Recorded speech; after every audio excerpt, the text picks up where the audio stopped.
Hi, everybody. They told me it was live, but...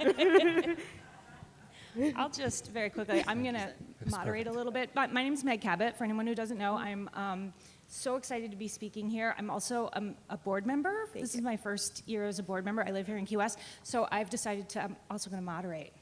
Also, I'm a big sister, so I'm also very bossy. So I'm not going to be bossy to you guys. This is Danielle, Paige, for those of you who don't know. Great, and this is Eric Shanower, for those of you who don't know. I'm not the moderator because sure I don't want to be moderate. And Victor LaValle, okay. And we're going to talk, I think, about our graphic novels. And it's very loose. There's not any rules. We're just going to get started.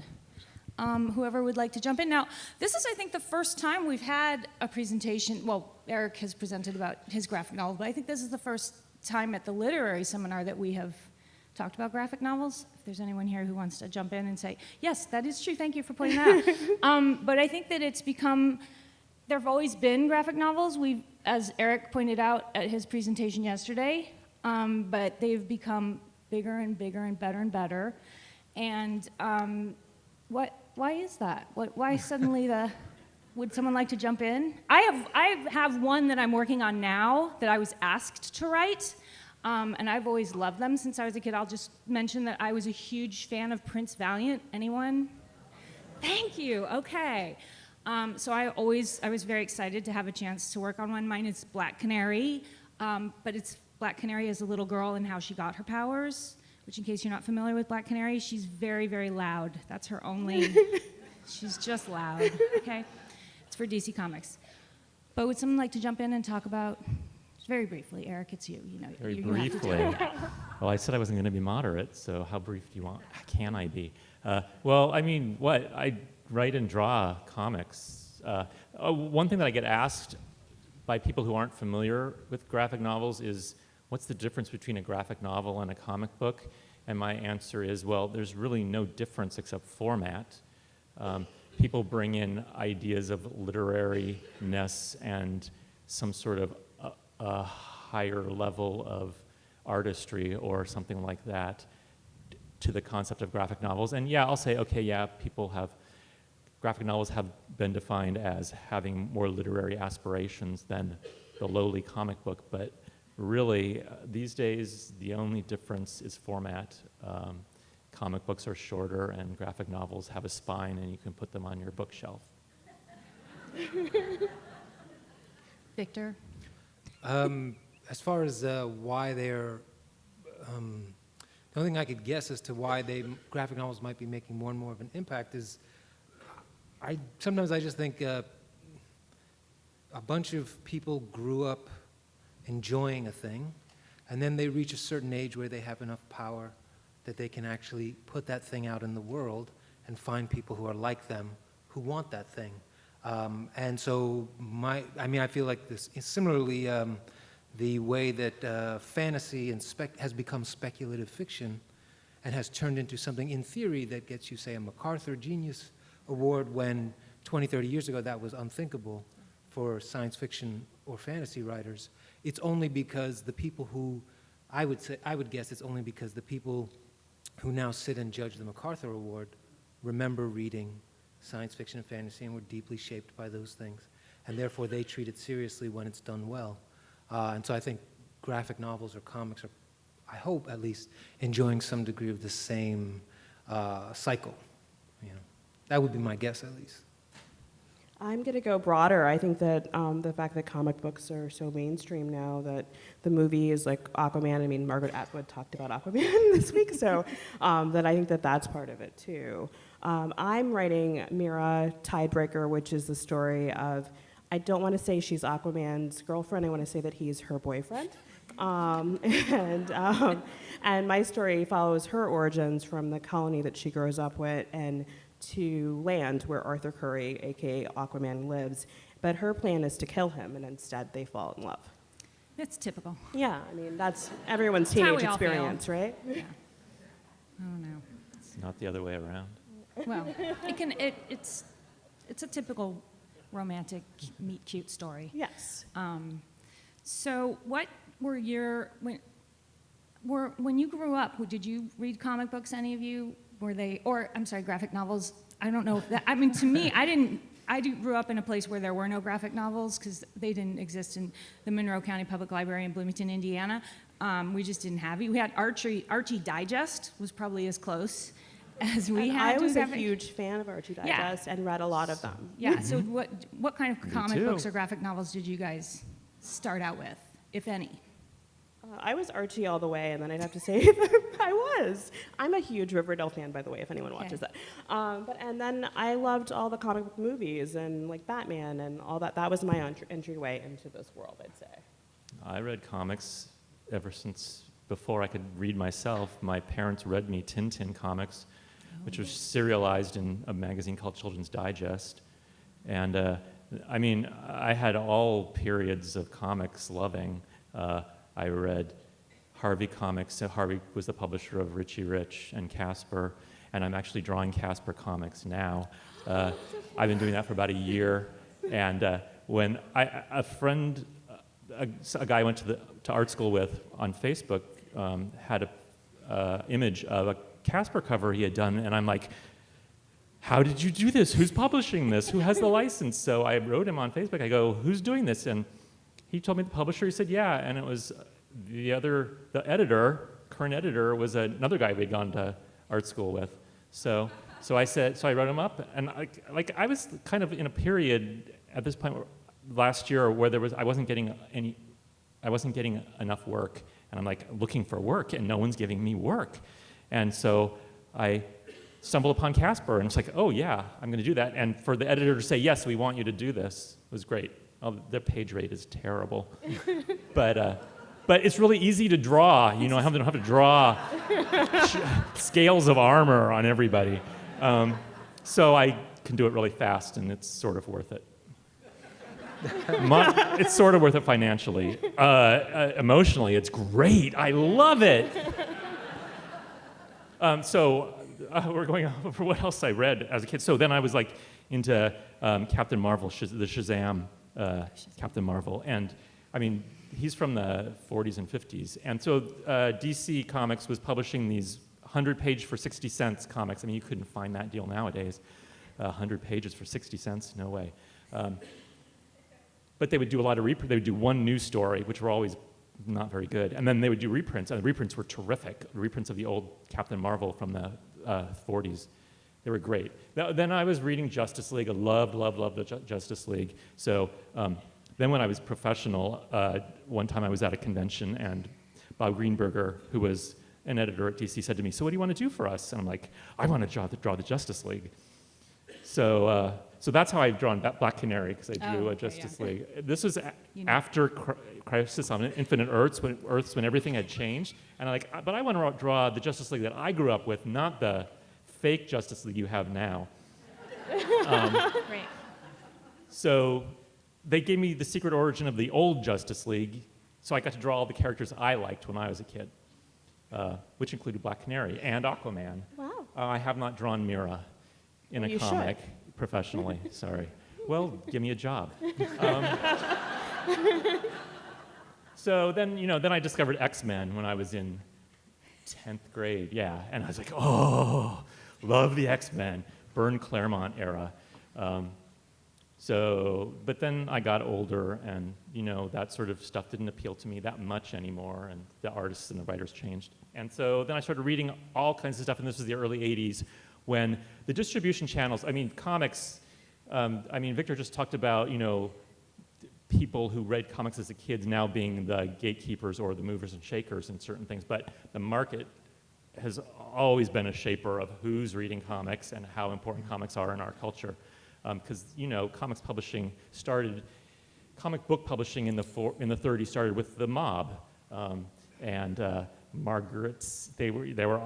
Comics were distributed with Margaret Sanger literature, under the table, and they were these bad thing that the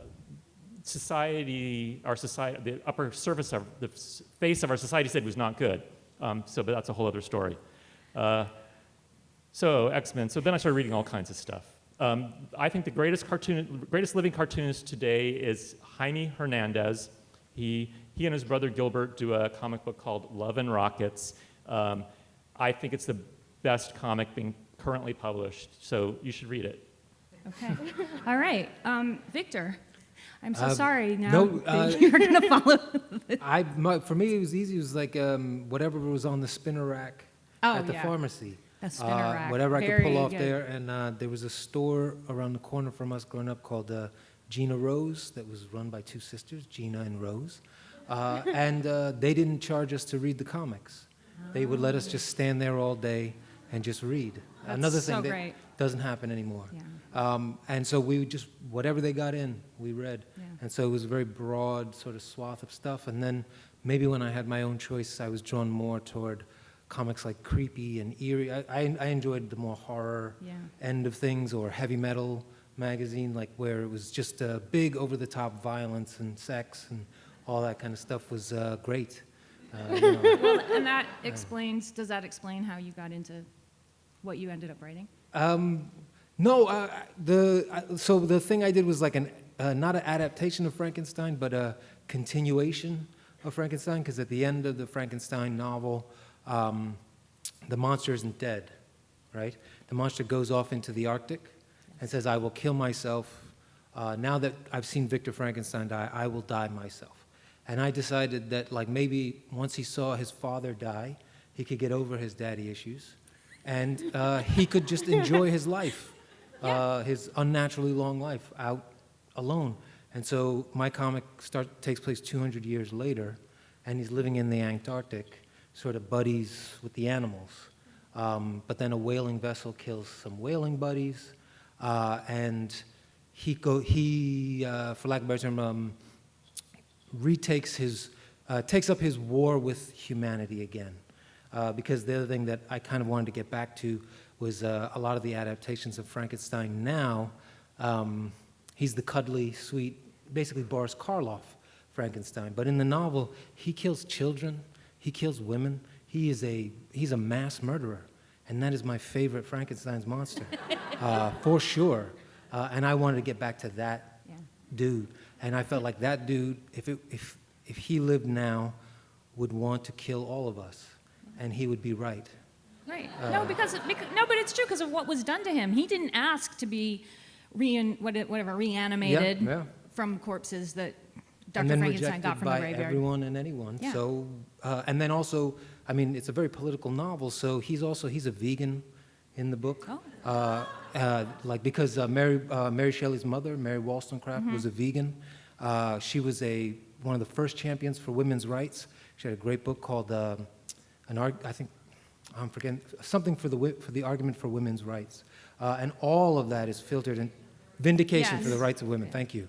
And so all of that is filtered through that novel, and I felt like, but with a sort of righteous fury. And I thought if I could bring that righteous fury into a story told now, that monster would never cuddle anybody, and he shouldn't. Okay, that's great. I know, but I think that's what's so great about comic books, and I think something that we all kind of have brought up is that a lot of people just have this kind of idea that comic books are just, and sometimes they are, it depends on what age level that you're reading them for, just these kind of funny stories about Archie dating and having, but they can also be incredibly complex, much like Eric's Age of Bronze or Frankenstein, and I have not had the chance to read Mira yet, but she is trying to kill her boyfriend. Yes. They can have these very complex and crazy, much like all of humanity. They reflect our stories, and often those have death and terrible mass murders and terrible guilt about things that people have done. And I think that that's something that maybe drew all of us to them. I don't know. Care to discuss that a little bit? Because I think a lot of times people just don't realize that. They think their kids are just reading these little stories. Well, I think writing for kids, it's an opportunity, especially for reluctant readers, to tell a story that is much more complex, but you can tell it visually. Yeah. In addition to just, if you're not ready to read at that level, the pictures give you context. Right. And it helps a lot of readers, it's a gateway gateway drug to reading longer chapter novels, which you can do and still also read the graphic novels. Both Danielle and I are writing books for younger readers because there is now a movement with a lot of librarians to try to lure in reluctant readers, is what we call kids who maybe have some problems reading. I was one of those reluctant readers. I mentioned yesterday that my favorite book was The Fantastic Voyage, which was a novelization of a movie, because I had a hard time reading, and that's another reason why I got into comics. Your books, I think, are for older readers, because there are a lot of older readers who really enjoy reading graphic novels, and that's okay. That's what we're all trying to say every time we go to these library conferences, and it's starting to work. Care to comment? I'm not saying like defend the genre, because we're not, or the format. And they're so beautiful. Like, I mean, Well, some of the, I know, if you have good artists like Yes. Eric. Who did the illustrations in your book, Frank? An artist named Dietrich Smith, Oh. I pitched the comic to the publisher. Boom Studios was the company, and they basically said we'll find somebody. I had some ideas based on some people who I read and I really enjoy, and I was trying specifically to suggest people who are not whoever is the world famous whoever. I thought, like, that's not the point, and quite frankly, why would they do it? I'm not anybody, so. well, it's a great story. But even still, you can get a bet. You know what I mean? Like, I was humble about my beginnings in comics. I read a bunch of novels, but I wasn't doing anything in comics. And then they said, we got a guy. We know he's going to be perfect. And then he was better. That was one of the. I mean, speaking of like collaboration, at least on my end, one of the things that was really revelatory was, I think, being a fiction writer, my natural tendency is to be a controlling person, right? And I want not only it's your project. it's my project, and but also my natural instinct is to want to control how people even read my project.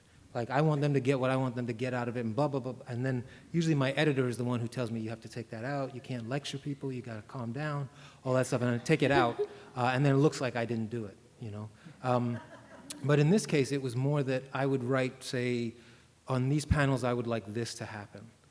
And I have some picture in my head, but I'm not a visual artist. And then Dietrich would come back with one panel that would do a page, 2 pages worth of script. And it was just like it was glorious to be able to say, oh, right, he's a professional. Yeah, I need to show. I mean, the nice thing was he was like, say all that stuff you want, and sometimes I'll do exactly that, but sometimes I'll have the image that can get that across without all these words and without all this direction. And it was really lovely to sort of just understand I was working with him, not against him or something like that, Eric's sitting there like, yeah, that's my job. That's what I do. And Danielle, did you have that experience working with your artists? I was going to say, I come from a script writing background, so for me... by the way, Danielle wrote for Guiding Light, so if any of you were fans of that, it's all her fault. And Days of Our Lives. So I'll take some responsibility. Sorry, yeah. But it was so much fun doing that. But it was a different medium where it was show, don't tell. Yeah. So you just wrote the script and someone else created actors created the great images. And you had to give it up to Eric. To Eric. Yeah, I mean, you did. No, it's not the same. You have to. I mean, on television, there's tons of people working on that thing. Yeah. So. But I think it's the idea of giving away, it doesn't belong to just you, and passing it off and having someone else bring life to it, and that's what for me, that part of the experience was very similar. So writing the script was writing the script for the comic. For me, I did it really quickly, and then every week you get the art back, and it's this revelation of like, oh, they brought it to life for me. It's great. So my artist is Stephen Byrne. I love him. My artist is Kara McGee, and she's just, it's the same exact what you're talking about, that you turn in these words, and you have descriptions of what they're wearing and what it should look like, and you have an idea in your head, and it's like you said, I'm controlling too, and then she did it in a completely different other way, but so much better than I ever thought it could be. Why are you're laughing? Because now you're hearing from the writers. I'm glad you all have had good experiences with your artists. Wait, no, tell us the dishy stuff. Like, have you gotten stuff back from writers that was mean? I have drawn from other people's scripts. I have written my own scripts, right. And I have also written scripts that other artists have drawn. So I you've have had a whole gamut of experience. And I've never really had. I've had great experiences with artists drawing my script. I've had middling experiences. I've never had horrible experiences yet. I hope I never do. But I have friends who have had horrible experiences writing comics and getting the artwork back, and it's like they just didn't get it. And it's like, and I'm like commiserating with them, like, how did this person get hired? Oh, yeah. You know, so Yeah. glad you all get experiences. Well, we've just done it the once, so. Yeah, we've Well, only done it one time. A few years ago, Marvel Comics emailed me and said, "Do you want to write adaptations of the? Do you want to write a comics adaptation of The Wonderful Wizard of Oz?"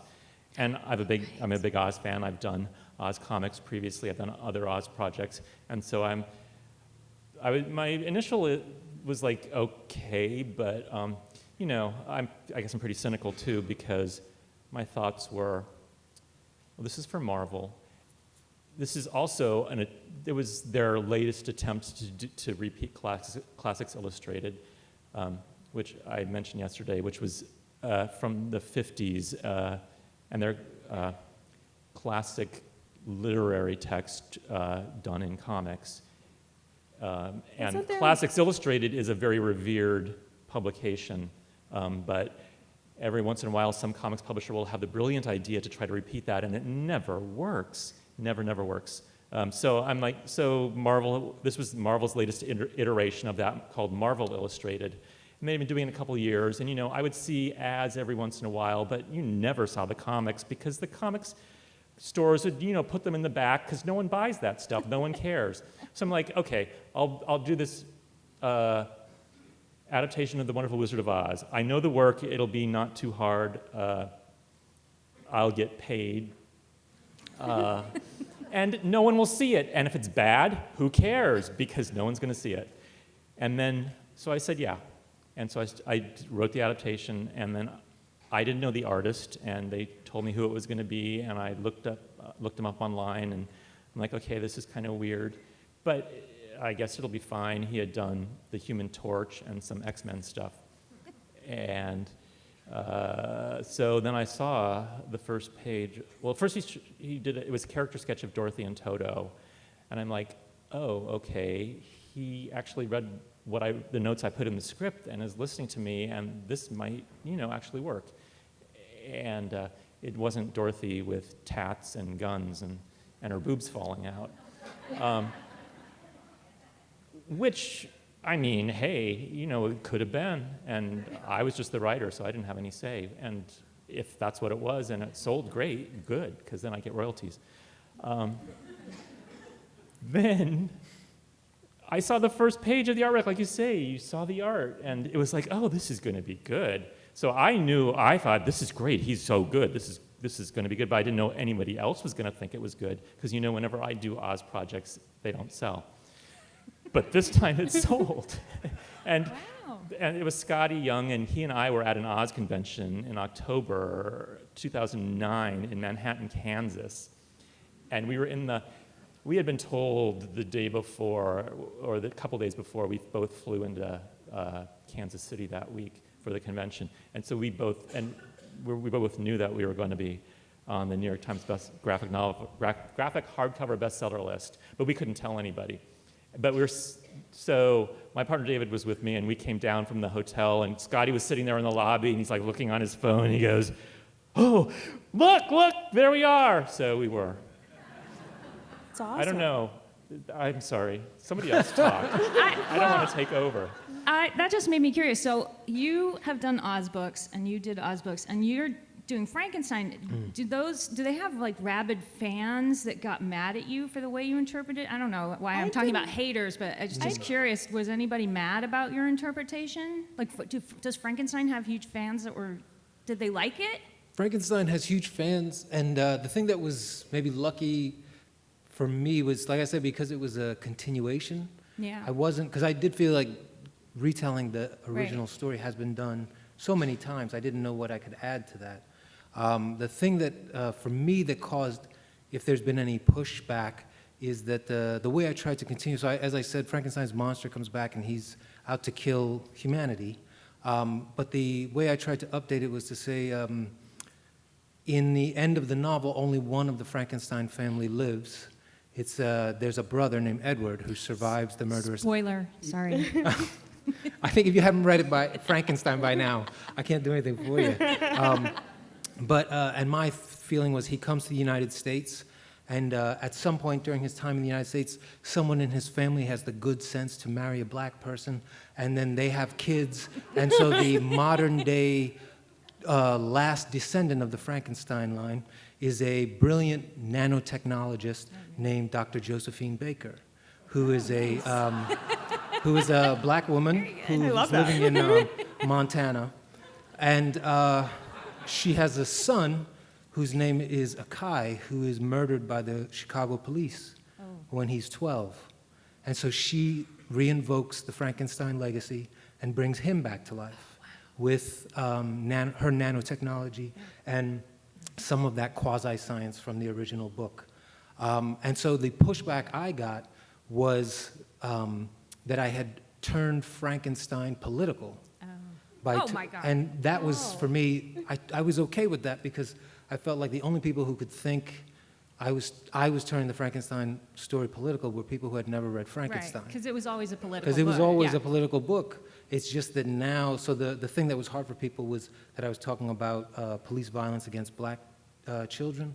I was talking about a black woman who was the greatest scientific mind of the modern age. And those were all things that made people feel a certain way when we talked. But interestingly, the one thing no one had a problem with was Frankenstein's monster killing human beings left and right. That one, they were like, yeah, that's good. I'm okay with that. But how could this lady be this smart? It was basically, and so I felt okay with that pushback. Yeah, I think Mary Shelley would have been okay. With I felt like she would give me a thumbs Yeah, up. she would have been fine. What about your Oz books, speaking of which? So for me, You need to describe them for the people. Yeah, so mine also is a continuation of the Oz story, but it's the idea of what happens if Dorothy went back to Kansas and she really, really, really wants to get back to Oz where she has friends and magic, and so she gets a little petulant, okay, maybe I'm going to use the B word again, she's a little bitchy, and evil, and she returns to Oz and now she's the ruler of Oz.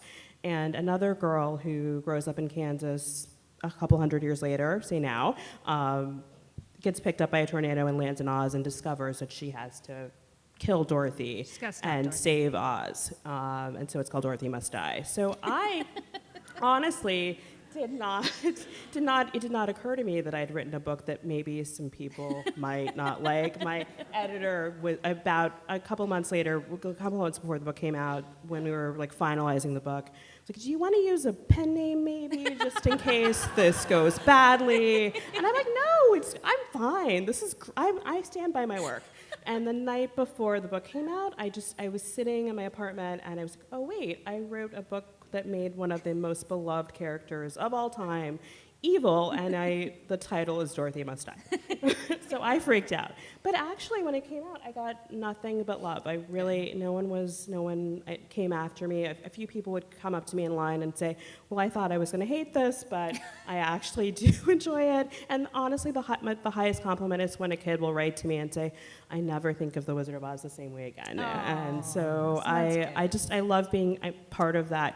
I'm not actually part of the canon, but just to be part of that world. That's great. Yeah. Okay. I don't even know if people would be upset about the Bronze Age. Oh, I do. Why did I say anything? I should never have assumed. Never assume that there's not going to be someone out there who hates what you're doing, because I won't even get into the Princess Dice. Okay, go on. Oh, well. What happened? It's not. Well, The angry Trojans. I do a lot of research, so the authors of the books that are still living, I want them to see what I've done and hopefully maybe get a few pull quotes or something. And so I sent out samples of my comics to archaeologists, and usually the response is very good.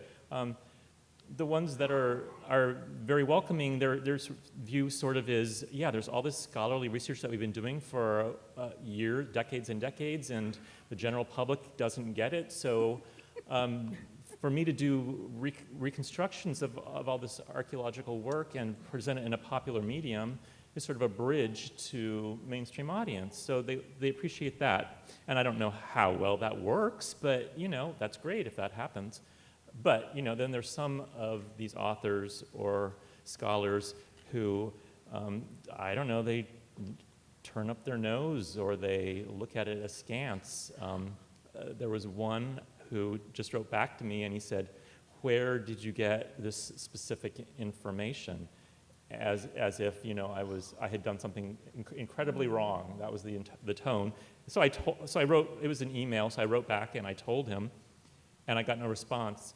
Then I was at our archaeological convention several years later, and I had brought some original art to show people because there were people there who I had been in correspondence with who were excited about my work. So I just wanted to show them what I was doing currently, and I saw him peering over other people's shoulders, sort of taking a look at it, and then later he said to me sort of quietly, "Well, that was a good job with Helen's hairstyle." And that was it. So. Wow. But most of the response I get is very welcoming. But that was on Age of Bronze. I guess for Oz stuff, I've done a lot of Oz stuff too. Most of the reaction is very good. I wrote this short prose story a few years ago, more than 20 years ago, and it was printed, and it was an adult story. I mean, Danielle is not the first person to have turned Oz on its head. I mean, it's a long honored tradition. And it was okay. Does everybody know there are like 40 official Oz books in the series, except it's not official? And L. Frank Baum wrote the first 14, and then he died, and the publishers continued it by hiring other people. So I took 2 children from an Oz book much later in the series, not a title that's particularly well respected, and one that no one knows unless you like the Oz books. And so I had them grow up, and it took place in the 70s, and they were a boy and a girl twins, and I had the boy, the man, now a man, he had a gay relationship. And so the whole, there was no sex in it, and at one point the girl, she's now a woman, goes to the bathroom. And I just mentioned it. I mean, there's no sex and nothing is graphic, but I got a letter from a name I don't even remember at this point. It was like, "How can you write this? Because kids are going to see this." And I was like, well, the tone in the very first paragraph of this story is not necessarily a kid's book, but if kids see it, well, I assume kids have parents, and they can just ask their parents about it, right? It's like I didn't write about anything that doesn't occur in life, so whatever. That was that. Well, on that note, we're going to take some questions from the audience, not about that. Well, you can ask it if you want. But does anybody here on the panel, before we take questions from the audience, have anything they would like to add or ask each other or anything like that? Gregory Maguire did the same thing in The Son of a Witch. He made the Wicked Witch's son gay. Like, there's a ton of... I loved Son of a Witch. I really like that one. I'm sorry. No, go on. I did not like his third Oz book. Was it the Lion Lion Among one? Men. I could hardly get This through is that. what And I happens told when you him get that, Oz so people it's together. fine. I'm going to ask him about the convention Sorry, later. we should and have going sat to you guys share, down on the end and together. Yeah, okay. But his the fourth book in the Wicked series, I absolutely love. Makes the whole series great. None of the rest of us even know what you're talking We're about. going to totally dissect this later. Yeah. We're talking about the Wicked series, right? I get it. Gregory Maguire. There's a play you may have heard of. Okay. Victor? Actually, I Sorry, did one. Victor. No, the Please thing help I us, actually wondered help about us, was you'd mentioned that Marvel tried that illustrating classics, it didn't work, but that other one was revered, and I wondered what was it about the old one that made it revered that these others are not getting right. Are you talking about was it the DC Marvel crossover one, like from a million years ago, or the other one? I'm sorry, we're nerding out. I think We're they're talking off of about actual Oz. illustrated classics. The illustrated We're off of classics. Oz. I really don't know, and I don't have enough familiarity with the original classics illustrated to be able to analyze that very. I mean, I just wondered, is it essentially the same idea, but it was just done earlier? Yes. I see. Yes, it's basically the same idea, and I think it's not, the original classics weren't as sophisticated as the attempts done today, just because comics, the bar has been raised so high on Yeah, good comics these days. And I think that comics are not as accessible, and they cost a lot more. They cost a lot more. I mean, sure. No one goes into a comic store unless you're going to buy a comic or you're interested in comics. But when they were in the every drugstore, and they were 10 cents or 12 cents or whatever, it was a nothing decision to just buy one. So I think that's when I said earlier, marketability has driven the way comics are perceived in public for decades, and that's part of it. Yeah.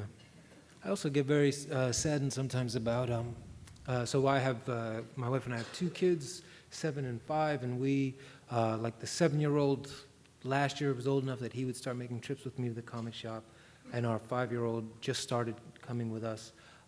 But speaking about that idea of like if you're going to buy a comic, you're going to go to the comic shop, but the comic shop is not an environment that welcomes everyone equally, is my experience. It depends on Not the little comic kids. store. I mean, And, obviously, not there's every been- comic shop, but I know there's been a decades-long push by comics retailers to change that perception, to get these people, the fan manager of a comic store who's just there for, like this boys club type yes, thing, yeah, to professionalize Yes. that. And it's, I mean, I'm not a retailer, Yeah. but I'm aware of it, and it's been difficult. I mean, I have to say they do things like free comic day and things like that, and that brings in like little kids. I'm even just talking about like bringing in little kids of every gender, race, everything. Just saying like this place is yours. The same way that the pharmacy felt like, your mom or dad just posts you up by the spinner rack, mostly so that they can actually shop, right? And just do whatever they need to do, and you'll just sit here and be by yourself for a few minutes. But it's amazing how just that action turns, say, 10% of those kids or 20% of those kids into comic book readers. Right. Versus like if you're going to the comic shop, like we're going to the comic shop to buy comics, but if you're not doing that, why would you be there? Right. And I think Yeah. also like having more representation like on the page, like what you're doing in Frankenstein, what DC's trying to do with their line of comics, Yeah. like having more, because I never imagined writing a DC comic like as a woman of color, as a woman, like that space seems like it's a very male white Right. space. So I getting asked to the party, I think is also another part of if kids see themselves on the page, then they Yeah. can see themselves buying it. Right. True. And I think that that's a really great thing that DC and Marvel's doing it a little, making comics geared towards younger kids, but that are about serious subjects, not, about the characters necessarily having sex on the page, but, Well, you can it's find gonna that be, if you they want can't, it. yes, I know. But maybe, but they're definitely going to be sold in bookstores now, too, so that they're going to be Yeah. able to find them, and you can take your kid to the bookstore, That's right. and they'll be able to find comic books and graphic novels. So I think we're ready to take some questions from the audience. Are you guys ready? Yes. Are you Yes. guys ready? There's already some hands up. Oh my gosh. I hope it's about Frankenstein. Please stand to ask your question. Yeah. My favorite graphic comic was R. Crumb, Keep on Truckin'. And has anybody taken his place, or what's going on with that mode? Do you mean underground comics? Because, he's still doing stuff every once in a while. I thought he died. No. Did he die? I don't know. I don't know. I thought he Everybody's was still dying, alive. so I don't know. What? I thought he was still alive. Yeah, he's And I think living his daughter, I might be wrong, but I think he has a daughter who's also doing some in stuff. Sophie Crumb. And his yeah. wife is also His a wife, comic Aileen artist. Kaminsky, draws It comics. just might not be in mainstream, it might not be in mainstream bookstores, but I think you But- can find it online. Yes, the last thing he did was a graphic novel adaptation of the Book of Genesis, which is Oh, wow. is excellent. That's a It's small beautiful, project, yeah. not, No pressure. I don't know what he's coming up with next, but he's really, really controversial nowadays because of his views of black people and women. And I think they were there. I mean, if you read those comics back in then, that was there then too. As much as I enjoyed them, it was clearly there. he's when, maybe, It was. Watching I a think lot of he was. cable He television. spewed everything on the page. yes, he did. Yes, which was his genius and Yes. also Yes. what made him complicated. Yes, and he doesn't do that kind of stuff nowadays, but that was what he was known for. That sort of thing Yeah. was in everything that he was known for, Yeah. and people, I don't know. It's hard probably for a Every team to find a one of us publisher. has our peculiarities and our bad things, and if you're a writer, you sort of got to put all the bad stuff on the page in some way. I don't know. Well, whatever. Yeah, R. Crumb, yeah. He's still alive, maybe. He's still around. He's still producing. Underground comics aren't so much a thing anymore because you can do so much in comics nowadays, and it gets seen. So there's not the need for that sort of thing. Also, the hippie drug culture is not the same as it was in the 60s, so that sort of aspect... It's legal now. I do think that sort of aspect isn't... But there's also, if you're talking about like the spirit of that kind of thing, there are like online comics. People who just do it straight online, that kind of thing, and they can just put whatever they like and put it out into the universe and probably reach more people than R. Crumb ever did in those days. But I think, it's maybe the same as R. Crumb. You have to actually be plugged into that sort of universe to get access to them. But in a way, what's great is all you need is an internet connection to find those things.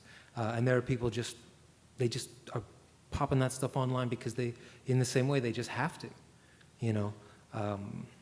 So it is out there, depending on what you're looking for. There's all sorts of people.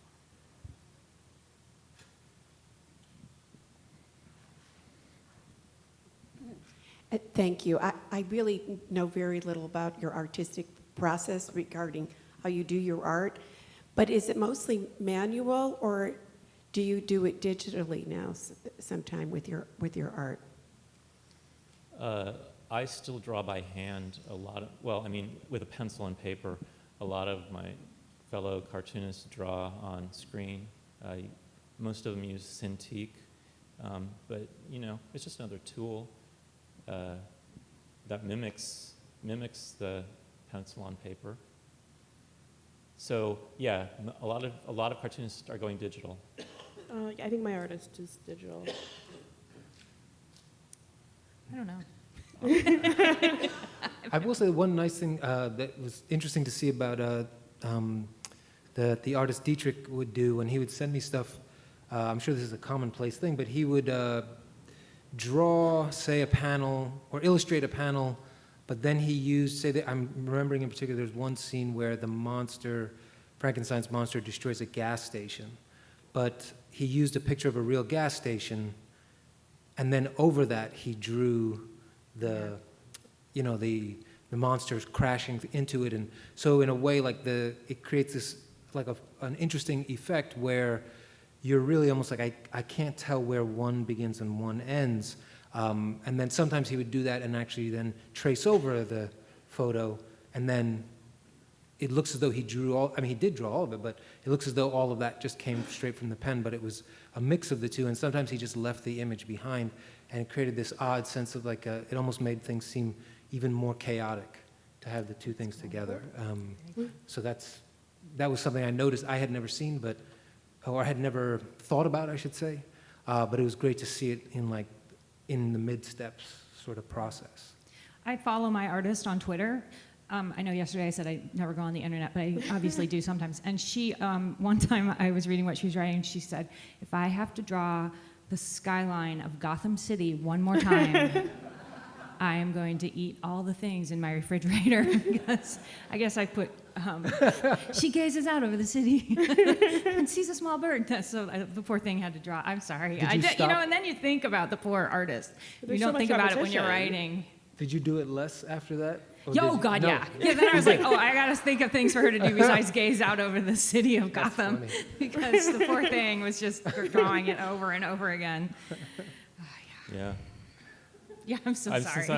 Since I also do the drawing end a lot. Whenever I write a script for someone, I'm very aware of what I'm asking them to draw. I did a project a couple years ago that was based on Winsor McCay's Little Nemo in Slumberland, the classic comic strip from the early 20th century. The original strip is all this Art Nouveau, beautiful architecture, fantasy architecture, and I told the artist, we're going to do a double-page spread, which means one panel across 2 pages, so you open it up and you see the whole scene. And the character is floating down over Slumberland, and we are going to see all of Slumberland. I said, I promise this is the only time during this series I will ask you to draw a scene like this. And it is, it was. But he loves drawing that stuff, and then I was at a convention with him, and his wife was there too, and she's an architect, so he had drawn all this beautiful architecture. So I don't know how much influence she might have had on him, telling him, "Oh, don't draw that like that," because my partner is a set designer, and I have drawn fantasy architecture, and he said that would never work. And I'm like, well, what would work? So I've had to be schooled in that a little bit too. My problem was like the talking heads thing. Like if you have a scene where there's two people talking, and like how do you make that look interesting? And I really did trust my artist to make them walk around and make it look interesting, because otherwise it's just, I think it might be my soap opera background where you just want them to talk, and it's like, oh wait, that's 2 pages. Like what do you do to make that work? So yeah. So you didn't give any. I honestly said like, please. Do your best. Please do your best. I know this is one panel too many of them still talking. So, yeah. And he was great with that. Because I vowed never to give another artist a scene like that. With just their heads Yeah, talking. that happened once. We were adapting the 3rd Oz book, Ozma of Oz, and I love that. the Gnome King is there, and he's giving this long explanation, and there's nothing happening except the explanation, and I'm like, but I'm trying to be very true to the original book. So it's like, what do I do to make this interesting for the reader and for Scotty to draw? So the Gnome King has a pipe, and I was like, I suggest that whatever he's talking about sort of form images in the smoke from the pipe, which I thought would be visually interesting. Then I get this script goes through and Scotty's drawing it, but I get a call from the editor. We can't do that because no one smokes in Marvel Comics. So, whatever. You could have done flashbacks. What? Flashbacks. Yeah, you Could have you get flashbacks. flashbacks? I was trying to be true to the source material. All right. Do we have time for one more question? No more questions? We're done. Oh my gosh, thank you guys Thank so you much. all. This has It's been so much amazing. fun. You guys are amazing. You guys are amazing. Thank you. Thank you. Thank you.